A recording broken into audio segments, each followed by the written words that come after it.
Recent polling shows that the overwhelming majority of the British public want to see immigration radically reduced. This is nothing new. The British public have been voting against mass immigration for decades at this point.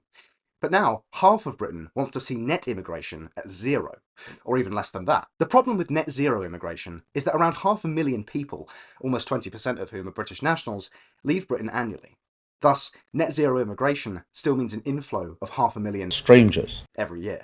Let's turn our attention then to that second idea, net negative immigration. To some, this is unthinkable. Don't we need immigration to grow our economy? Well, no.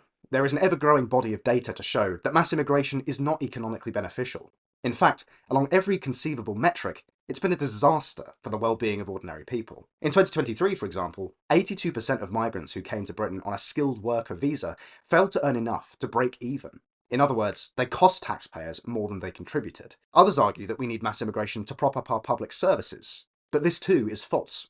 In 2024, every worker who came to Britain on a health and social care visa brought with them an average of 3 dependents. What this means is that for every worker the NHS acquired, it also took on 3 new patients. So in reality, the service is at even lower capacity than it was before. And let's not forget that all of these new arrivals need to be housed. Since 1997, the population of Britain has grown by almost 10 million due to immigration alone. House building has not kept pace with this demand, and so the price of housing has increased dramatically, rising from 4 times the average salary to almost 10 times the average salary today. All of this begs the question, what has been the economic benefit of mass immigration? Do you feel like things are getting any better? I certainly don't. Are we really in any position to be offering bed and board to all who come here? At a time when it's already so difficult for young people like me hoping to start families to afford housing.